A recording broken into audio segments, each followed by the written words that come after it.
Kaixo, Josu. Kaixo, eguardian. Zemur. Ondo? Ondo. Bai, abisatu zian Ikerrek, Unaik, atzo handuk, eta etorri naiz ustez puntual, eta ondo. Mila esker, etortzeagatik ebenetan. Zuri gonbidatzeagatik. Josu estu eta Tolosakoa mendezalea, abenturazalea, nolatak eman zizun gogoa mundu honetara etortzeko. Bueno, ni 1957an jaio nintzen, Tolosan.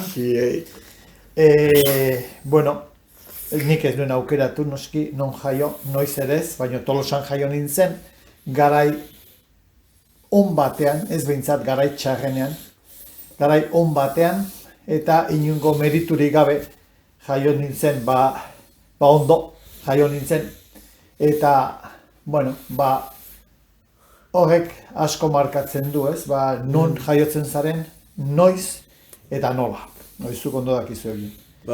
Orduan, bueno, banuen nik eskolan da kuriosidadea handia izaten nuen batez ere, dakit, geografia, beste lurraldeak, beste jendea, eta nik uste hortik sortu zela. Batez ere, bideiatzeko gogoa jakin minetik, etorri zait niri. Ez herrialdeak kolekzionatzetik edo ez dakit, alde profesionaletik gehiago sentimentuetatik. Eta, bueno, pentsatuz munduan herrialde desberdin asko dagoela, jende klase asko dagoela, gu lehen mundu honetako aberats munduan jaio garela, eta asko hortik begiratzen dut asko. Osa, bai, uste. Josu, eske salto handi bat ingo edo baina, bueno, berdintzai, 20 urte zen ez, 24 urte zenituela uste lan aerobitara zagutu zenuen, autobusa beste lagun batekin uste Angel izena duela. Nolatan jaiotzen da lan aerobitara. Bai, historiak badauka aurrekari bat, ez? Gu 14 urtekin mendielkartean mendira joaten ginen eta fondoko eskia egitera. Gero kotxe bat eduki genuen, 17-18 urtekin, kotxe zar bat, gero furgoneta zar bat, eta kanpoko esperientzia batzuk ikusita, batez ere Inglaterra eta Holandatik eta joaten ziren autobusak, orduan Turkia, Afganistan, Nepal aldera, pentsatu genuen, agian autobus formato batekin, autonomo izan da, hau da, garraioa eta lotako lekua izango zen eta jateko tokia ere bai, Afrika aldera joatea. Ni ez nintzen bidai hortan jun, soldaduskatik libratzeko nenbilelako, eta lehenbiziko Nairobitaran joan ziren Angel Ortiz eta Manuel Mokoroa 17 lagunekin. Nairobira iritsi ziren 3 hilabete eta 10.000 kilometro eta gero, eta gero Angel Davide pentsatu genuela, esperientzi pilot hori izan dena, zergatik ez dugu gure lanbide bihurtzen, gure afizioa eta ofizioa ez ditugun bat egiten, eta hori garbi dago hori egiteko, bi gauza erabaki behar dira. Bata, diru gutxikin bizitzen jakin, eta bestea gauza askori uko egiteko prest egon. Eta gu gaztetan di lanean hasita geunden 15-16 urtekin, nik ingenieritza ikasi nuen, baina beti eukinuen askatasunan nire diruarekin, diru pixkatekin nahi nuen egiteko. Eta hori oso importantea da gero bizitzan erabakiak hartzeko. 23 urte, bueno, asko dira. Ardurak hartzeko, bueno, 20 lagunekin samortura joateko ardura hundi xamarra da. Baina, bueno, guk erabaki genuen eta ez genuen inoiz nagusirik izan, eta ez genuen inoiz sindikaturik izan, eta ez genuen inoiz ez izan. Guk hartzen genituen erabakiak, zuzenak edo okoerrak. Eta horrelaxe hasi ginen gazte xamar. Eta Angel eta biok, 20 urte egin ditugu horrela. elkarrekin. Guazen atzeraka pixka, lanolobitaka, gero eutxiko diogu gabe, okrez bana, Tolosako paperan ingenieritzako ikasketak egin zenituen mapak deskubritu zenituen agite ez. Bai, bueno, nire asmoa biologia ikastea zen, baina, bueno, ez neukan aukerarik, diruz, batez ere diru aukerarik, eta gero, 14-15 Kordoban egon nintzen unibertsitate laboralean, 5. da 6. batxiller egiten da ez neukan kanpora berriz ateatzeko gogorik, ez? Odun Tolosan ikasi nuen, baina paper ingeniaritza gehiago begiratzen nion produkzioari baino, ingurumenari, basoen egoerari, lehen gaian nondik ateratzen zian, Europa aldean, Finlandia, Suedia alderan, orduan berziklaje gauzak eta ez ziren entzuten, baino hemen, baino kanpoan bai. Tolosako ibaia oso zikina zen, hori ibaia. Nik uste, ingurumen ardura edo ingurumen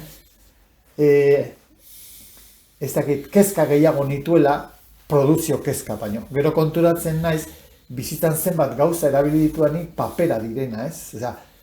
Papera berez, gaur egunez, gaur justu beste mundu batean bizi gara, baina papera zan egutegi bat, papera zan mapa bat, paperezkoa zan pasaportea, paperezkoa zan dirua, paperezkoa zian ia gure amets gehiena. Gero guk mapa bat begiratu, egutegi bat begiratu, eta xoxak diruak kontatuta egiten genuen, gauzatzen genuen gure ametsa, ez? Baina, gaur egun ez da zer askotarako erabiltzen papera, hemen ikusten dut paperakin forratuta daukazula gela. Baina, hori ikasi nuen, ikasketa bukatutakoan bi aukera neuzkan, da titulua jaso eta lan munduan sartu, eta orduan lan aukerak bat zeuden. Banen bilen ere euskerazko klaseak ematen, da iraupen eskiko klaseak ematen, baina pentsatu nuen bizitza bakarrean egin nahi nuela nik amesten nuena. Eta orduan ez duen ez da ingeniero titulua ere jaso eskolan. Nintzen fan jasotzen. Bestela igual egongo nintzen lanean eta ez nintzen gaur hemen egongo kontatzen nola bizitu nahi zen. Egadaki gogorra, Bai, gogorra ez hainbeste aukeratzen nuenagatik, gustok aukeratzen ari nintzen, baina, imaginatuko duzu, 20 urte gutxikin jendearen helburuak beste batzuk zirela, lan finko bat, kotxe bat, pisu bat, familia bat, nik gauza horiei uko egin nien, ni banekien ibaiaren korrente nagusia erditik hola zijoala, eta ninen torren o geldirik, edo bastarretik beti gora. Eta, aurkako bidea ez aurka egiteagatik, baizik eta bizitza eroso bati uko egiten diozunean, batzutan da nekosoa, bestetan da etxigarria, bestetan da humilantea, hainbat aduanatan da hainbat egoeratan, beste batzutan da oso vulnerablea, baina beti izango da nik erabaki nuen bidea. Zuk aipatu dituzu kontzeptu oso garrantzitsuak, ekipena, umilgarria, eta zu adin horrekin kontziente zinen ondorio horietaz. Bai, erabakietan zuk eduki ditzakezu pentsamendu batzuk, ez? Baita ideologia bat ere bai. Baina gero, ideologia horren koherentzia oso zaila da. Zuk hitz egin dezakezu. Bai, ni ez naiz racista, ni ez naiz klasista, ni proletarioa naiz, ni ez dakizer.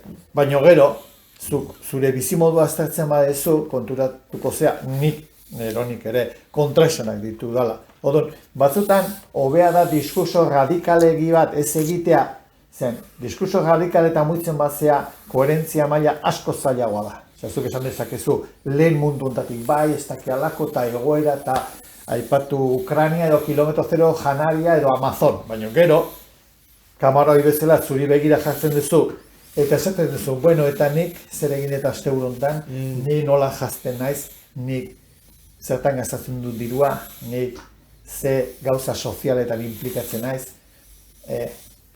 nola, koherentzia nola mantentzen dut nire diskursoarekin, eta odun ja. Hemen oso ona gea kritika egiten, ez? Baina autokritika egiten ez zain.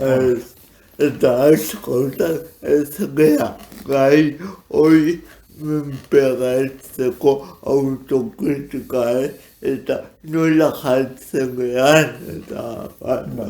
Askotan autokritika egin ordez, autokritika egiten hasi ordez, ja bestea kritikatzen hasten. Ez, ni honi, oain non zertati bizi naiz, zenbat dirukin bizi naiz, adibidez, zenbaki bat erabiltzen dut. Lehen esan dut, ez daukal lotxik esaten Euskal Herria dela mundu mailan bizitza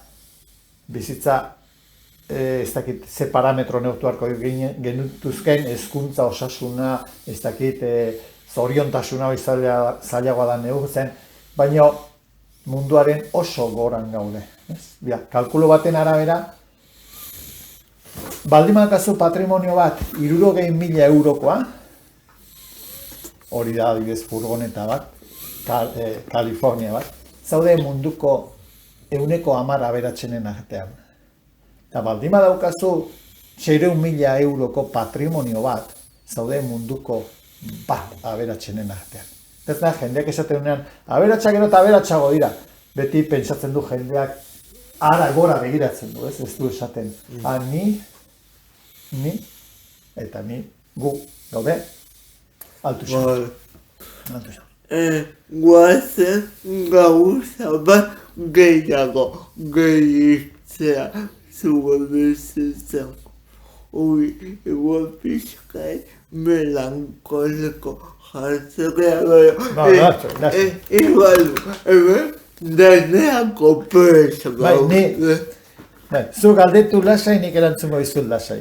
Izan litezke gauza orokorrak, personalak, intimoak edo pribatuak. Zu galdetu lasai. Esan negarekin behar dugu, paga egin behar dugu, paga egingo dugu. Baina, zein da Dina? Zein da Dina? Bueno, Dina Bilbao zan, da, ondarruko neska bat, ni baino gazteagoa zena, bizi izan balitzeroen gazteagoa izan zen ni baino, ueun ezagutuena, 1980an, Iruñako ueun, bai, larra honan, neska bizia, argia, rubia, begi urdina, ameslaria, arduraduna, konprometitua, arduraduna ez, arduratsua. Eta, bueno, ezagutin ginen 80an, Jesako urtegian, balsa bat, ni proposatu nuelako balsa bat Jesa erdira eraman eta han astebete pasatzea. Eta, bueno, elkar ezagutu eta bikote izan ginen 15 urtez. 15 urtez. Bai. Gero, azken 85ean, bera Antiguara joan zen, Karibeko egela batera, nik lengusuak neuzkan, lengusu aita bertakoa zutena Karibeko beltza zen, Hugo, eta nire izeba zan berastegikoa. Eta ni lehengusuan neuzkan Inigo, Xabir eta Maia beltzaranak zirenak, eta beste lehengusu guztiak ez bezala inglesa hitz egite zutenak. Euskaraz hitz egite zuten lehengusu bakanak. Eta area juntzan dena oso, bueno, mendizale, kirolari, bueno, triatroian, piraguan, ibiltzen zen asko. Eta itxasszalea ere bai, ondarruko izanik, baina zeharkaldi batean, ekaitz batek harrapatu zituen eta Inigo eta Dina desagertu egin ziren. Bueno, ni Dina buruz hitz egiteak ez dit erreparoik ematen. Bueno, nire bizitzako 15 urte intenso bizitu genituen elkarrekin, gauza on eta txarasko momentu gogorrak, errezak, diru eskasiak, arriskuak, denetarik. Eta, bueno, berak, bion artean ondarrutarrez egiten genuen berba. Baina, beak esaldi bat eukan gazteleraz, eta gustatzen gakoena esati. Eta zan, lo importante no es estar vivo, sino vivido. Odun, baldima zaude vivido, eta gainera vivo hobeto. Baldima zaude vivido, baino eunen batean bihotza topatzen bazu, berdin istripu batean, berdin gaixotasun batekin, edo berdin ustegabe batean, jendeak esan dezala, saiatu zen bere ametsa gauzatzen, edo gutxi bizitu zen, baino gustoko bizitzan, edo olako zerbaiten. Gerorako gauz gehiegi usteak, ez dago dan egin beharrik, baino ez da ere, eunen baten da, bai zer asko nik zure adina iristen nahi zenen da, bai jubilatzen nahi zenean da. Bizitza oso azkar doa, eta ni Eugin hau lehengo astean pasazait, 2 astetan 4 aldiz naiz sanatoriora, lagun bat mendian hilda, gazte bat lehengusu baten semea, berazteikoa, beste bat gurekin bidei eta betorritako emakume bat hilda, komplikazio baten ondorioz, beste bat hilda bihotzekoa jota, eta beste bat. Bat Tolosakoa hilda ez, mendizale bat edo. Bai, berazteikoa zen, Fermin, 26 urte zituen. Odon, tanatorioa joaten zarenean, beste leku batzutara joaten zarenean, ere, baina han bereziki bizitza jartzen zaitu zure tokian. Eta ni beti esaten dut niri berdin zain nun hil. Munduko edozein bazterretan, albada komplikaziorik ez, reskatetan da repatreztan utzi bertan. Gaixotzen manaiz, nik hemen gaixotu nahiko nuke. Pentsatzen dudalako, eta ez dakitzu, horri buruz ni baino gehiago jakingo duzu, gaixotu ez, baino esaten dut, hemengo zerbitzuak hobeak izan litezkela, baino onak badirela. Nik asko konparatzen ditu nire hemengo bizi baldintzak, Errusiakin, Suediakin, Kanadakin, Marokokin, Senegalekin, eta Irlandakin, eta beste gauza batzukin. Odon, nik ondo edo gaizki esateko konparatu egin behar dut. Eta, uste hemengo hezkuntza sistema ezagutzen dudala, hobea izan litekena, osasun sistemare ona izan dezakegu baino, gainbera jun daiteke, gizarte zerbitzuak beste hainbat gauza. Uste, hobetu litekela, baino mantentzen ere nahiko lana eukiko dugu, behar bada. Ni beti esaten dut, dena hobetu daiteke, dena, baina ono nago emoioan. Ono nago, osea ez, beti nago zego betu, baina jakin behar da, ere konformatzen. Jakin da konformatzen eta baloratzen daukaguna. Badago beti munduakin asarre dagoen jendea, hobeto egon zintezkelako. Hobeto egon zintezken horretan, jarri zazu listoia niz nola nagoen. Alderatuz, fisikoki, ekonomikoki, emozionalki, hoxe hobetu litekela, seguru eski, atleta oso on batek ere ikusten du marka hobetu dezakela, baina esan beharko du, baina egiten daukazun gaitasunarekin ere konfermo egoteko moduan zaudez. Bizimodu oso batzuk lehiako tasuna handiko hartzen dut, ez? Baina, nik egiten ez dudanagatik sufritu, baina daukadanagatik konformatuko naiz. Zuk esan ez. Niko ikasiek azken urteetan bestela imaginatu hau logutu behar dezu eta honea egizki gabe hau lotu nahi baduzu hogak sortzeizu ansiedadea moduko bat eta frustrazioa, frustrazioa, porrota. Eta oso pasarte ez dira egozoak, ez da egokiak gaizki zabiltza hola, zurekin, zure gugu eta ez da, batere, egozoa, itzuliko gea pixka, Nik ez zerbait galdetu dezaket, Eugene? Home, hau, askea da, galdetu. Nik erantzuteko ez daukat arazorik, eta galdetzeko ere, nik asko galdetzen dut, hemendik kanpo ere bai, asko galdetzen dut. Galdetu esan. Oain zenbat urte dituzu? Niko lau. 24, lehen esan duzu 23kin gu hasi ginela bidaiak egiten 24. Eta zenbat urte daramazu Euskal Herrian? 23 etorri nintzen, 22 betekin Rusiatzen, nire esaten, nire ama hizkuntza euskara da, nire herria Tolosa da, osea, 10 urtez Tolosan bizi izan, ni lehenengo ostiak kaleko behozen hartu ditut. Ze kaletan bezizian, Korreo kalean? Ez, Belaten. Belaten, bai. Baina asko junta ginen Plaza Kristales. Bai. Triangulua, eta bai. Aspaldi joan zea Tolosara? Ez. Etorri barko duzu? Nahiko nuke jun. Etorri barko duzu, zen gonbiatu dituzu, Unai, Iker, Andu, odun Tolosako asko xamar gonbiatu dituzu, horrena zuk etorri bat duzu gurera. Musu bat dene, Iker, Unai, Andu.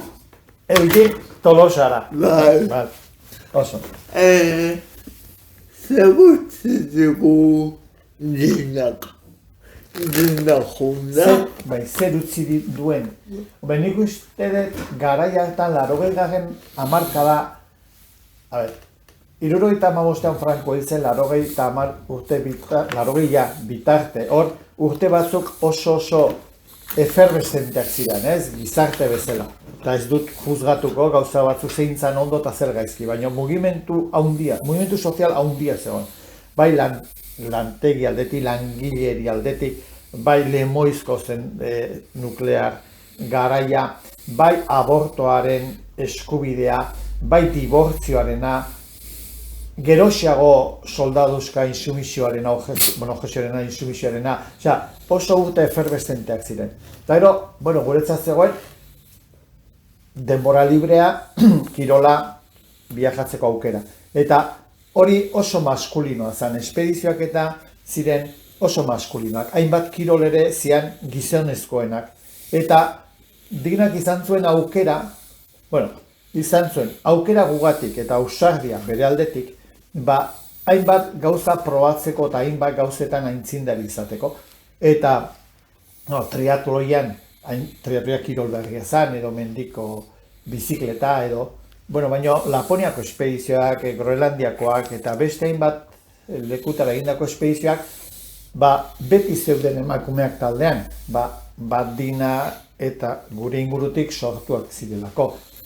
Ez dakit, behak esatezun ez da nire meritua, ez? Egia da, gure ingurua alakoxea zelako. Eta zena gero, bai aintzindar izan zaitezkela, esanez, kontatuz idatziz, emakumeok, Dinak itzingo balu, lehen personan, emakumeok gauza gea kirol gogorrak egiteko, espedizioetara juteko, emakumeok izan dugun papera, etxeko andre papera, amas, emazte, eta lanbide batzuk oso feministatua zedena, maistran dereño edo enfermera edo klitxoietatik atera zea. Eta hori lehenago ere bat zeuden mugimendu feministak noski, baina 80. hamarkadan berezik Euskal Herrian hasi ziren gauza asko mugitzen. Batzutan aurrera eginda ondo joan zitzaigun, beste batzuk desastre eta galdutako urte desente ditugu, hori ere hemen esan dezaket egin, uste 20-30 urte izan zirela energia asko gastatutakoak alperrikako erabakiak sufrimentu asko ekarri zutenak, agian berriro lehengo puntuan egoteko edo okerrago. Orduan, dinak nik uste, batez ere emakumeentzat izan zela erreferentzia, ez?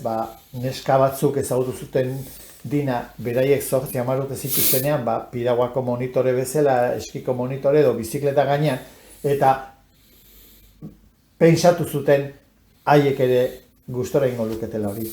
Leire Olaberriak, txirrindulariak askotan esaten du, bera hasi zala bizikletaz, Dina eta Txitsi eta Amaia eta beste lagun batzuk bizikletaz karreteran bizikletaz pasatzen ikusten zituelako ikastegietan. Nik ere 10 urte nituenean banituen nire referentzia batzu. Denok gara gainera oso zaila da esatea, ni aintzindaria nahi zerbaitetan.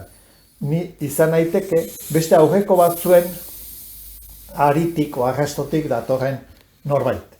Agian egin eta arrastori gehiago markatu, gehiago zehaztu, edo jende gehiago animatu da, edo jende gehiago hori bidea iriki diogu, baina, inor ez da abitzen zerotik eta esaten du, hau dananik egina da. Gehienok gea kate handi baten, kate begi, seguru asko, edo ez dakit. Nik iritzi hori daukat, berdin euskeran, berdin feminismoan, berdin elikaduran, berdin gehienok gea beste batzuen ondorio eta agian beste zerbaiten hasiera, baina nik uste lurrontako baldosa bezala, nun hasten da, nun da onurrengoa, baina nun hasten dan marrazia ez dago garbi. Oso gustua nago, eta gainera asko ikasten ari naiz. Posten naiz.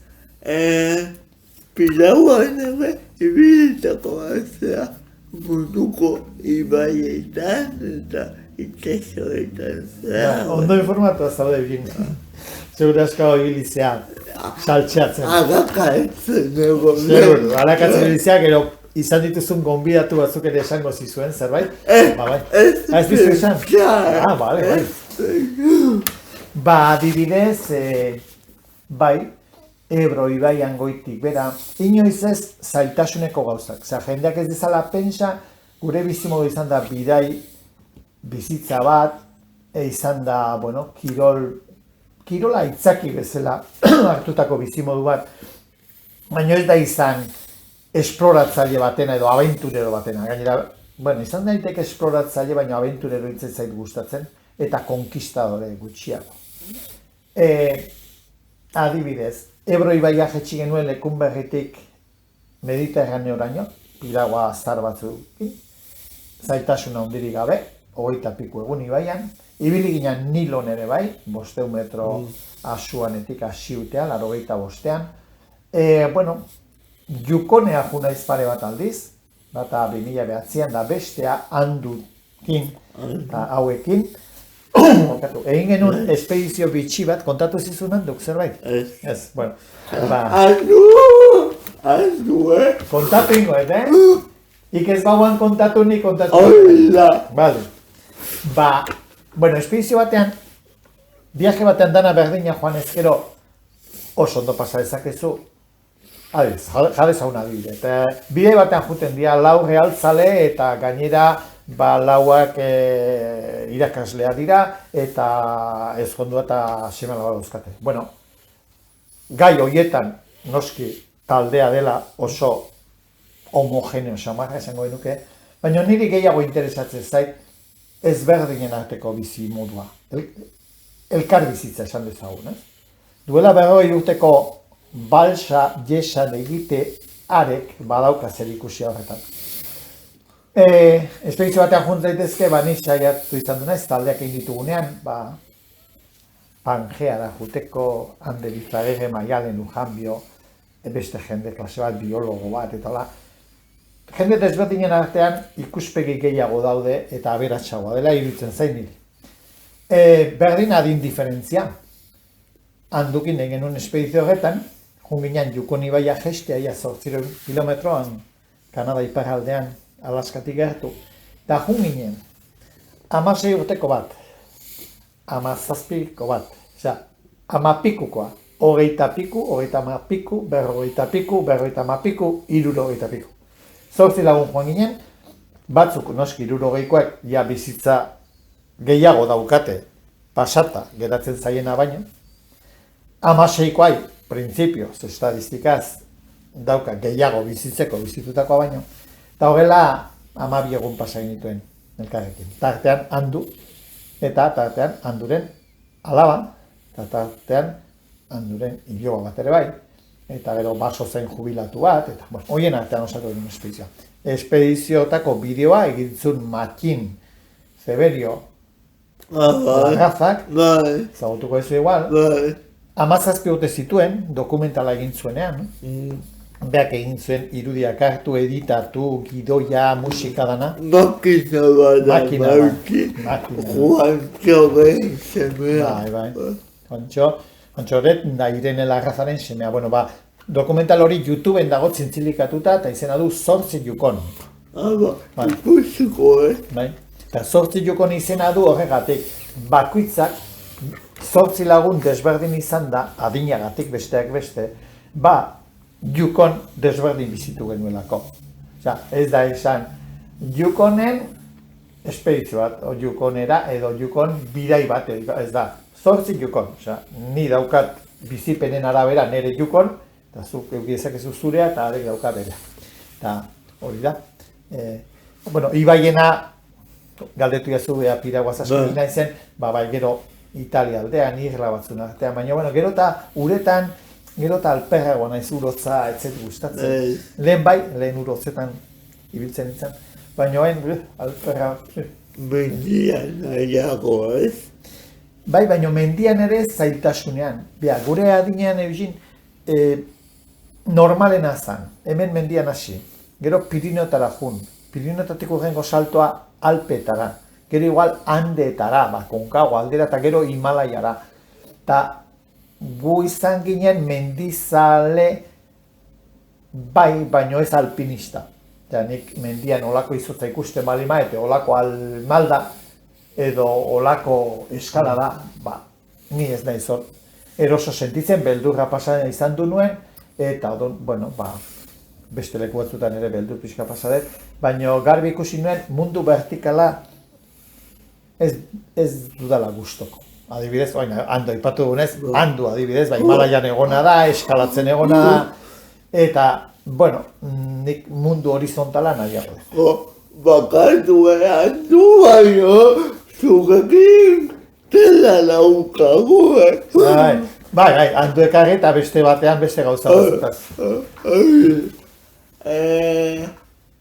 Zesan behar duzu oso identifikatuta zintzitune esan duzunean beldura ere zintzitu duzula askotan. Ni ere bai, ni abentura zalea konsideratzen nahi gustatzen zagoeno kriston egokeriak egitea lepoan ere proposatu zuten parapente izteko eta abentura zalea konsideratzen nahi, baina horrek ez dukentzen beldura sentitu dezakedala, ez? Niretzat beldurra beharrezkoa da, ez? Beldurrak, beste erabatea suabeago deituta, errespetoa arriskuari. Hori beharrezkoa da, estresa bezala, estres klase bat, izaiteke txarra, angustia sortzen duena, ez? Angustia, agonia bat, baina, beste estres batzuk, estimulo batzuk, pixka bat larritzen zaituenak onak dira. Horiek gizakio ditugu batez ere, arriskutik salbatzeko.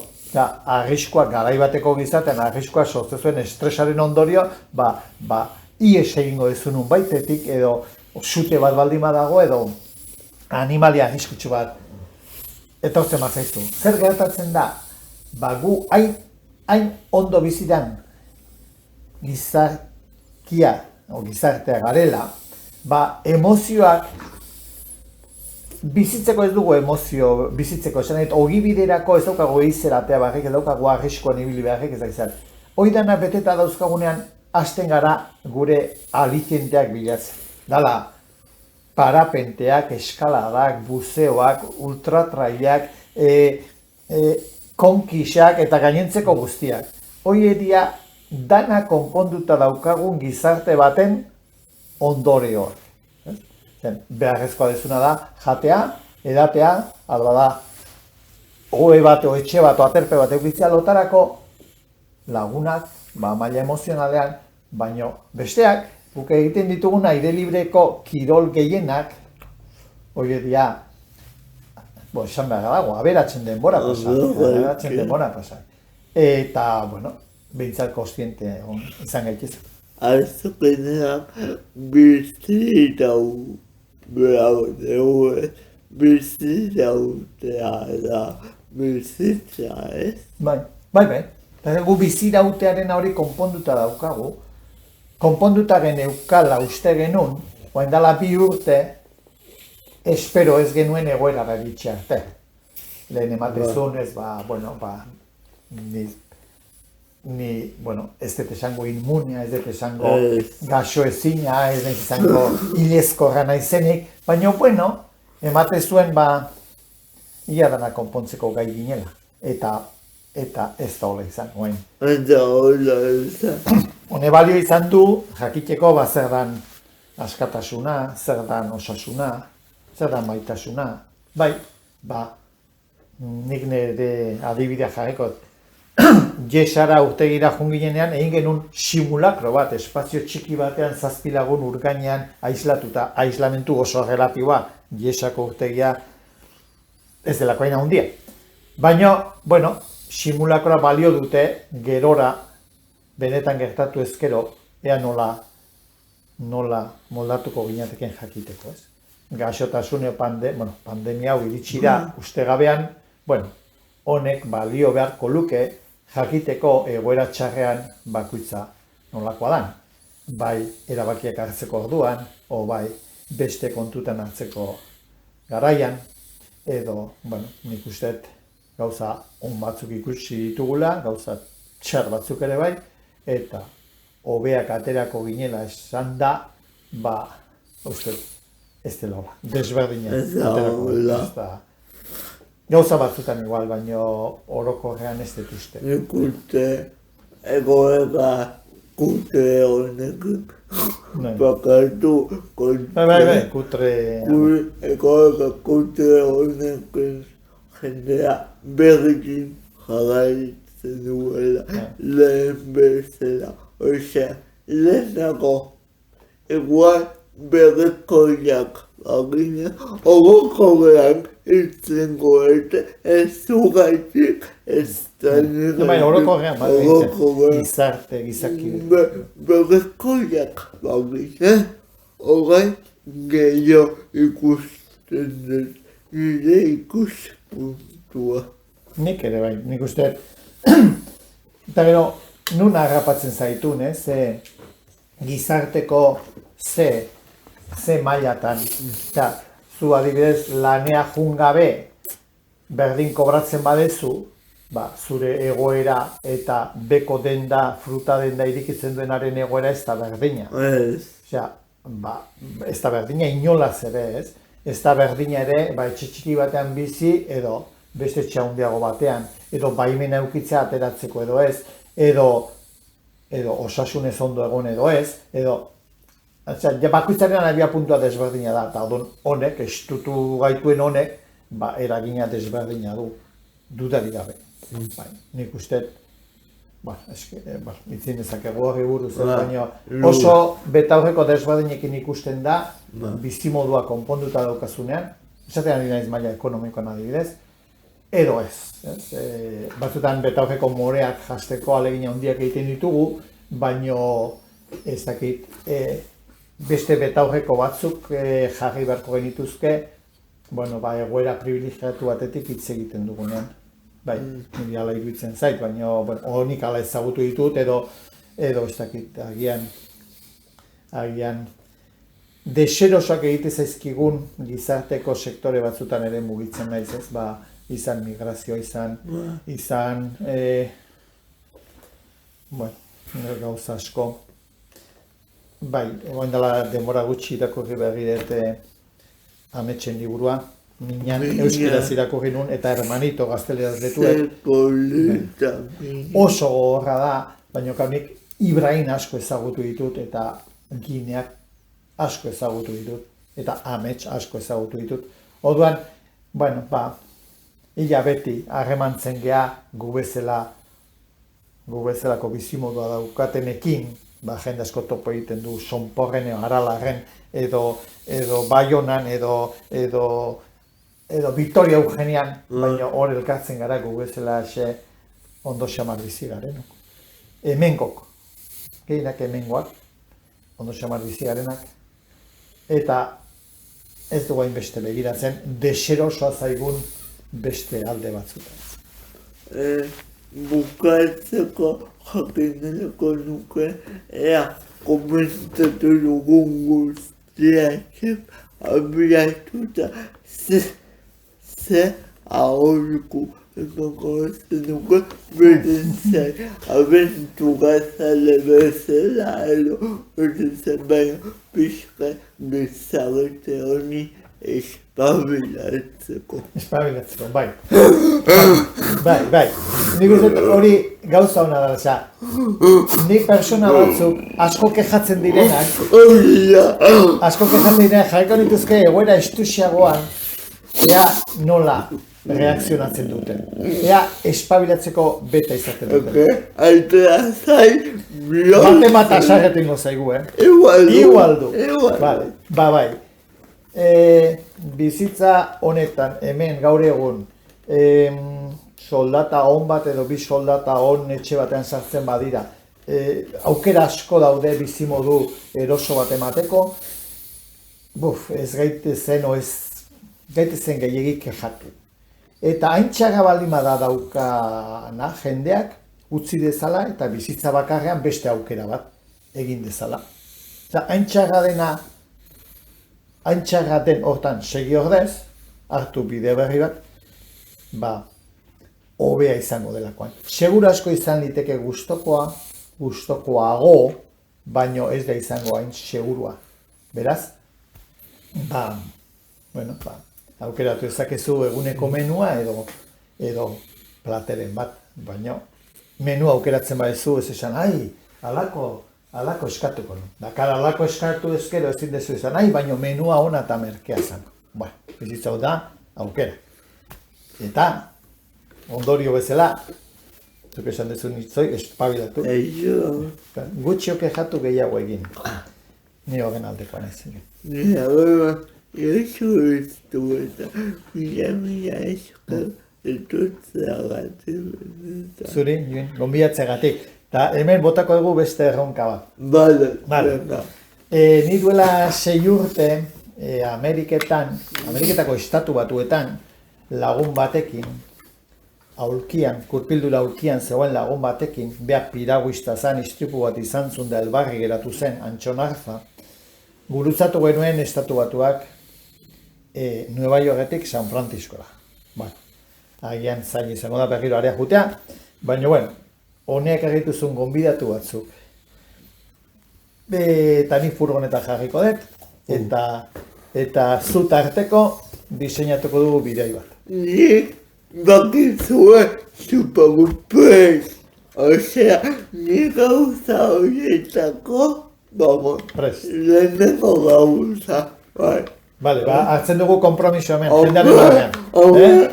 Hemen gelditzen da, Hemen esandakoa grabatuta geratuko da. Eta aukeratu egingo dugu taldetxo bat, kastinen bat igual egin beharko dugu. Kastin bat egingo dugu, Eta etorri nahi dutenak, 4-5 lagun, eta bidei bat diseinatuko dugu. Beharko dugu, tipo Nairobi Conquist. Kampamentu oso pobre ez du egingo. Aberatxik ere, egingo dugu ertaina. Ondo. Erabakiko dugu noiz eta esango dugu. Eta agita gaituko dugu. Oida. Bizatean jozu, bizaliko diego musuetako badenei. Buena gente. Hori da, eta ez dugu esango nora eta noiz eta zenbat Hori da. egunerako, baino hitza hartuta geratzen da hemen. Oida, venga, agur! Aio!